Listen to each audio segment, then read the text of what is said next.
play well. S for study well. I for integrate well. এই কথা মনে রাখবে। Basic formula. প্রে ওয়েল প্রার্থনা করবে প্রতিদিন ভগবান ঈশ্বর আল্লাহ যাকে ভালো লাগে প্রার্থনা। আমি ব্যাখ্যায় যাবো না, সময় শেষ। ই দিয়ে ইট ওয়েল। আজকে গিয়ে মাকে গিয়ে বলবে, মাঠে মহারাজ এসেছিলেন, মহারাজ বলে গেছেন ও মা ইট ওয়েল বলে গেছেন, ভালো ভালো খেতে দাও। খুব সুবিধা হয়ে গেল। কিন্তু তার আগে ভাবতে একটা জিনিস প্রশ্ন আমার, আমরা কম খেয়ে বেশি ভুগি না বেশি খেয়ে বেশি ভুগি? ইট ওয়েল বুঝতে পারছো? যেটা খেয়ে হজম করতে পারবে সেটা খাবে, তা না হলে বেশিরভাগ ক্ষেত্রে আমরা খাবারগুলো খাই না, খাবারগুলো আমাদের খায়। যদি তুমি 5টা 10টা ফুচকা খাও ঠিক আছে, 50টা খেলে ফুচকাই তোমাকে খাবে, তাই না? রাবড়ি যদি এক হাঁড়ি খেয়ে নাও রাবড়ি তোমাকে খাবে। ছোট বড় এখানে যারাই দেখবেন আমরা অনেক সময় খাবারগুলো খাই না, খাবারগুলি আমাদের খেয়ে ফেলে। আমরা মদ খাই না, ড্রাগ নিই না, মদই মানুষকে খেয়ে ফেলছে। ড্রাগই ড্রাগন হয়ে আক্রমণ করছে। অস্বীকার করতে পারবে? আমরা খাবারগুলো খাবো, খাবারগুলো যেন আমাকে না খায়।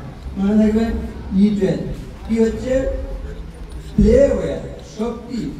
খেলাধুলা করবো মানে শরীরের শক্তি লাভ করবো। Play well.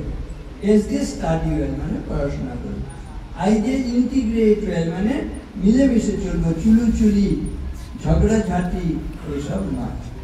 ঠিক কিনা বলো? এফসি ফর্মুলা খুব কঠিন। দেখি পি ফর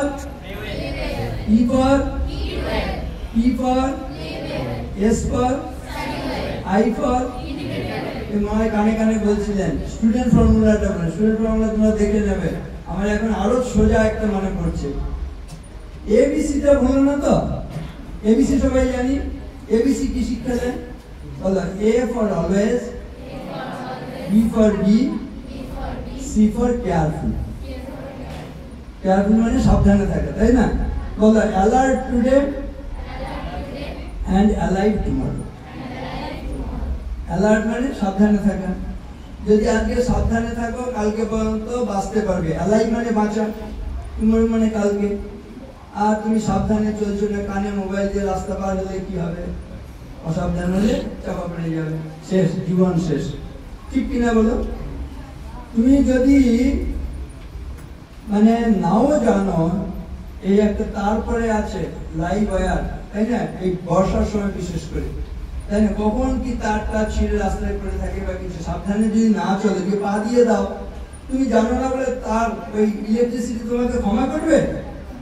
কদিন আগে আমাদের একজন কর্মী, সে বাড়িতে গেছে, কাজ করতে গেছে, সাবধান হয়ে কাজ করেনি, সে এমন তাকে আঘাত করে সে কেউ ছিটকে তাকে ফেলে দিয়েছে, হাতগুলো একদম জ্বলে গেছে, আঙুলটা কয়েকটা আঙুল একদম জ্বলে গেছে। কেন? অ্যালার্ট টুডে অ্যালাইভ টু, সাবধানে থাকতে হবে। ABC always be careful. আর কি? আচ্ছা, এই যে পাখাটা চলছে কেন? কেন বলো তো? গরম যাতে বাড়ে না, একটু ঠান্ডা হয়, ঠান্ডা করার জন্য আমরা বাতাস বইছে ঠান্ডা। তা তোমাদের মাথাটা গরম হয় না তো কারো? হয় না? হয় হয় হয় না? এরকম কি আছে? কেউ বলতে পারবে? হাত তোলা খুব কঠিন না? ছোট বড় কেউ বলতে পারবে না মাথা গরম। যখন মাথা গরম হয় না তখন এবিসি মনে করি। কি বলা? A for always, B for B, C for cool. Cool মানে কি? গরম, ঠান্ডা। কি? তাহলে অলওয়েজ বি কুল, মাথা ঠান্ডা কর। কি করলে মাথা ঠান্ডা করবে সেটা বলে শেষ করে দেবো। বলো build one factory in your head that is ice factory. ice মানে তো আগুন, বরফ। কি? ও আমারই বুঝি মাথা গরম হয়ে গেছে নাকি? উল্টো পাল্টা বলছে, তাই না? গভর্নমেন্ট। তাহলে আইস ফ্যাক্টরি মানে বরফ, তাই তো? মাথায় একটা তাহলে বরফের কারখানা। কেন? এবিসি বলে চলে, মাথা ঠান্ডা করতে হবে, বরফের কারখানা। আর 3টে ফ্যাক্টরি করতে হবে। কেন ফ্যাক্টরি কথা বলছি না? জীবনটাকে স্যাটিসফ্যাক্টরি বানাবো। জীবনটাকেও একটা ফ্যাক্টরি, কারখানা, কিন্তু স্যাটিসফ্যাক্টরি, তাই না? এটা হচ্ছে সফল সার্থক জীবনের একটা কারখানা আমরা তৈরি করব। কখন হবে? একটা ফ্যাক্টরি। তাহলে বললাম যে build one factory in your head, that is ice factory. একটা বরফের কারখানা মাথায় বানাবো যাতে মাথাটা গরম না হয়। আর তিনটে ফ্যাক্টরি কি কি? বলো build one factory in your mouth, that is sweet factory.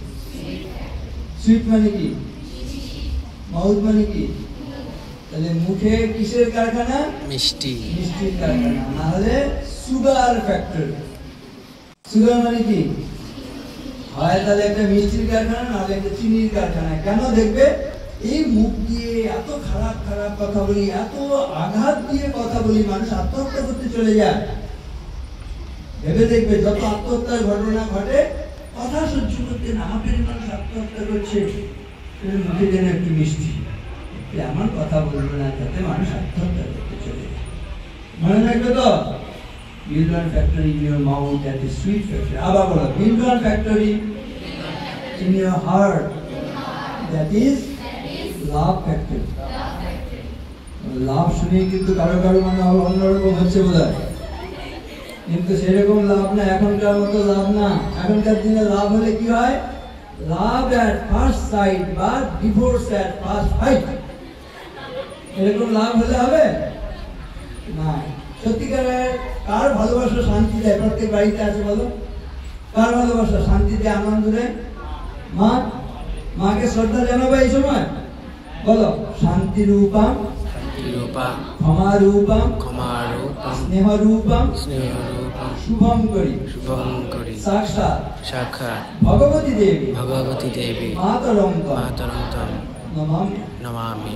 মাকে কেন ভালো লাগে? মার কাছে শান্তি পাই, ক্ষমা পাই, তাই না? শান্তি রূপম, ক্ষমা রূপম, স্নেহ পাই, স্নেহ রূপম, শুভম করি মানে শুভম। কেন মাকে ভালো লাগে? তাহলে এই গুণগুলোর জন্য মাকে ভালো লাগে। মায়ের ভালোবাসা আসে না আমাদের কাছে, তার যে কোনো ভালোবাসা কিন্তু মায়ের মতনই হতে হবে। সেটা কি? বলো লাভ গিভস এন্ড ফরগিভস। গিভ মানে কি? দেওয়া না? মা উজাড় করে দেন কিনা? আর ফরগিভ মানে কি? ক্ষমা করেন। ছেলে মেয়ে যদি ভুল করে অন্যায় করে মা ক্ষমা করেন কিনা বলো? তাহলে মাকে কেন ভালো লাগে? ওই ভালোবাসা আছে মায়ের। আর ভালোবাসার সংজ্ঞাটা হচ্ছে গিভস এন্ড ফরগিভস। জগতে যত রকম ভালোবাসা যদি গিভ ফরগিভ হয়, দেখবে সেটা সত্যিকারের ভালোবাসা। ভালোবাসার সংজ্ঞা তাহলে বলো লাভ গিভস এন্ড ফরগিভস। কিন্তু জগতে কেন ডিভোর্স হয়ে যাচ্ছে? বলো self gets and forgets. Self মানে স্বার্থপরতা। সেলফিশরা কি করে? গেট মানে পেতে চায়, ফরগেট মানে ভুলে যায়। তাহলে যারা পেতে চাইবে, ছেলেটা ধরো তাদের মধ্যে প্রেম হয়েছে, ছেলে মেয়ে, ছেলেটা কি চাইছে? মেয়েটার কাছ থেকে শুধু পেতে চাইছে, গেট পাওয়ার পরে ফরগেট ভুলে গেছে। মেয়েটা ছেলের কাছ থেকে শুধু পেতে চাইছে, গেট পেল, গাড়ি বাড়ি সম্পত্তি, গেট নিয়ে ফরগেট, তাকে ভুলে গিয়ে আরেকজনের সঙ্গে চলে গেল। এটা প্রেম না প্রতারণা? প্রতারণা করলে কি সংসার ঠিক থাকবে না ডিভোর্স হবে? বলো ডিভোর্স। তাহলে এরকম চাই তো, যদি একটা আদর্শ দাম্পত্য জীবন যাপন করতে হয়, তবু স্বামীজির কাছে আসতে হবে। তোমরা শুরুতেই বলেছিলে, মনে আছে কিনা? আগে মনে করে দিচ্ছি, বলো ভুলিও না তোমার বিবাহ, তোমার জীবন ইন্দ্রিয় সুখের, নিজের ব্যক্তিগত সুখের জন্য নহে। ভুলিও না তুমি জন্ম হইতেই মায়ের জন্য বলি প্রদত্ত। যে বিয়েটা শুধু ইন্দ্রিয় সুখের, ব্যক্তিগত সুখের, সে বিয়েটা টেকে না। সোজা কথা, আজ থেকে মনে করে নাও। শুধু ইন্দ্রিয় সুখের, ব্যক্তিগত সুখে স্বার্থপরেরা বিবাহিত জীবনেও তারা শান্তি পাবে না, তাই না? তারা যদি মা বাবার কথা না ভাবে, মা বাবাকে ভুলে যায়, সমাজের কথা ভুলে যায়, আমরা দায় দায়িত্বের কথা ভুলে যায়, তাহলে তাদের বৈবাহিক জীবনটাও কিন্তু ভালো হবে। মনে রাখবেন। তাহলে আরেকটা ফ্যাক্টরি, তাহলে বলেছিলাম, মনে আছে কিনা দেখি। build one factory in your head, that is ice factory. build one factory in your mouth, that is Sweet factory. build one factory in your heart, that is Love factory. আরেকটা বলো, build one factory Build one factory. in your hand, that is skill factory. Skill factory. Skill মানে দক্ষতা, নিপুণ হাত। অন্য কিছুর উপর বিশ্বাস না থাকুক, দেব দেবী ভগবান আল্লাহ, তোমার হাতের উপর বিশ্বাস করো। হাতটাই ভগবান, এর চাইতে বড় ভগবান কিছু নেই বলছে আমাদের শাস্ত্রই বলছে, আমি বানিয়ে বলছি না। অয়ং মে হস্তো ভগবান, অয়ং মে ভগবত্তরঃ, অয়ং মে বিশ্ব ভেষজ, অয়ং শিব বিমর্ষ। ঠিক আছে, হাতটাই ভগবান। হাতের আত্মবিশ্বাস চাই, নিজের পায়ে নিজে দাঁড়াতে হবে। ছেলেদের জীবনে দুঃখ বেশি না মেয়েদের জীবনে দুঃখ বেশি?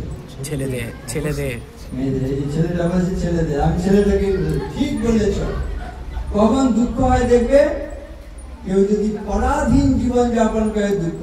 মেয়েদের জীবনে দুঃখ বলছিল কেন দুঃখ ভেবে দেখো, আমাদের ভারতীয় সমাজ ব্যবস্থায় মেয়েদের জীবনটা কেমন? ছেলেবেলায় পিতার অধীন, যৌবনে স্বামীর অধীন, বার্ধক্যে গিয়ে পুত্রের অধীন, স্বাধীনতাহীনতায় কে বাঁচিতে চায়, কে বাঁচিতে চায়। সারা জীবন একজন পুরুষের দাসত্ব করার জন্য মেয়েদের জীবন কি? মেয়েরা অনেকে আছে বলছে বটে, হ্যাঁ মা ঠিক বলেছেন, সারা জীবন একজন পুরুষের দাসত্ব করবো না, এটা ঠিক না। কিন্তু একটু পরে বলবে, তাহলে মহারাজ আমাদের বিয়ে করতে বারণ করছে। আমাদের বিয়ে করতে বারণ করলে তো তোমরা শুনবে না। ওই শিবরাত্রি হলেই না জল দিয়ে, দুধ দিয়ে, দই দিয়ে, হ্যাঁ ঘি দিয়ে, তারপর বেলপাতা দিয়ে, হে শিব ঠাকুর ড্যাশ। আমি আর বলছি না কি, তাই না? কিন্তু বিয়ে করো বলা হচ্ছে দাসত্ব করবে, এমন ভাবে জীবন গঠন করো, তুমি বাবার কাছে হাত পাতবে না, স্বামীর কাছে হাত পাতবে না, ছেলের কাছে হাত পাতবে না। দেখো কেন কষ্ট মেয়েদের জীবনে, দুঃখ, হাত পাততে হচ্ছে, তাই না, পদে পদে। কিন্তু আজকে তুমি নিজের পায়ে নিজে দাঁড়াও, তোমার দুঃখ 80% কমে যাবে। আর এই যে ছেলেটা বলেছে ছেলেদের জীবনে দুঃখ, এখন তো ইতিহাসের চাকাটা ঘুরে গেছে। নর যদি রাখে নারীরে বন্দি, তবে এর পর যুগে আপনারই রচা ওই কারাগারে পুরুষ মরিবে ভুগে। যুগের ধর্ম এই, পীড়ন করিলে সে পীড়ন, এসে পীড়া দেবে তোমাকে। এতদিন পুরুষরা অত্যাচার করেছে নারীদের, এখন নারীরা সময় পেয়ে গেছে, শিক্ষায় দীক্ষায় সব দিকে এগিয়ে যাচ্ছে, পুরুষগুলো পিছিয়ে পড়ছে, দুর্বল হয়ে যাচ্ছে। এখন হাজবেন্ডস অ্যাসোসিয়েশন হয়েছে, হে মহামান্য আদালত, স্ত্রীদের অত্যাচারের হাত থেকে বাঁচা। তাহলে দুঃখ হবে কিনা? যে পিছিয়ে থাকবে জগতে, সোজা কথা, সার্ভাইভাল অফ দ্য ফিটেস্ট, যে সামর্থ্য লাভ করবে, শক্তি লাভ করবে, সেই বেঁচে থাকবে। নারী সশক্তিকরণ হচ্ছে, আর পুরুষগুলো এখন নানান দিক থেকে পিছিয়ে পড়ছে, মার খাচ্ছে, সোজা কথা। দুর্বল হলে আঘাত পেতে হবে, দুঃখ পেতে হবে না। পুরুষদের এখন কিন্তু শক্তি লাভ করবে সবাইকে, কিন্তু এটা এরকম তো জীবন নয়, প্রতিযোগিতার জীবন নয়। স্বামী বলছেন সমাজ রূপ দেহে, হ্যাঁ সমাজ রূপ পাখিটার দুটি ডানা, একটা পুরুষ একটা নারী। একটা শক্ত হবে আর একটা দুর্বল হবে, হবে না, দুটোই সমান সামর্থ্য লাভ করতে হবে। তাহলে ছেলে মেয়ে উভয়কে স্বামীজি তো চেয়েছিল সমাজের উন্নতি হচ্ছে। দেখো কেন উন্নতি হচ্ছে, নারীরা এগিয়ে আসছে, পুরুষদের উন্নতি হচ্ছে শিক্ষায় দীক্ষায়, এই যে ভারতবর্ষ জেগে উঠছে, তার মানে শক্তি লাভ করছে, শিক্ষায় দীক্ষায় শক্তি লাভ করছে। এই শক্তি নিয়ে আমরা এগোবো, ঠিক আছে? তাহলে ফ্যাক্টরিগুলো আবার শেষ করছি। build one factory in your head, that is ice factory. build one factory in your mouth, that is Sweet. your life will be satisfactory. ভালো লাগবে? তাহলে এগুলো শেষ নেই, যে মহারাজ বলছিলেন এরকম স্টুডেন্ট ফর্মুলা আছে, এবিসি ফর্মুলা আরো আছে, তাই না? এরকম তোমার ওয়াচ ফর্মুলা আছে, অ্যালফাবেট ফর্মুলা আছে, বহু ফর্মুলা। ফ্যামিলি একটা আছে, ফ্যামিলি একটা ভালো হয় কিনা, তোমরা একটা ভালো ফ্যামিলি তৈরি করতে চাও, চাও কিনা বলবো? বলো, A for father, A for ant, M for mother, I for I মানে বড় হাতের I মানে আমি, L for love, Y for you। Family কখন ভালো হয়? Father and mother, I love you। F A M I L Y family, তাহলে বাবা মা আমি তোমাদের ভালোবাসি, এটা যদি হয় এটা একটা ফ্যামিলি ভালো হয়। কি অস্বীকার করতে পারবে কেউ? খণ্ডন করতে পারবে? একটা পরিবার তখনই ভালো হয় যখন পুত্র কন্যারা এসে বলে বাবা মা আমি তোমায় ভালোবাসি। ঠিক আছে, ভালো থাকবে। আর ওমেন ফর্মুলাটা বলেছি, ডাব্লিউ দিয়ে উইজডম, প্রজ্ঞা শক্তি নারীর মধ্যে বেশি, ও ফর অপটিমিজম, আশাটা জাগিয়ে রাখে নারীরা, তাই না? ম্যান ফর্মুলায় মোরালিটি, অ্যাবিলিটি, নোবিলিটি, আর ওমেনের ডাব্লিউ উইজডম ও অপটিমিজম। ঠিক আছে।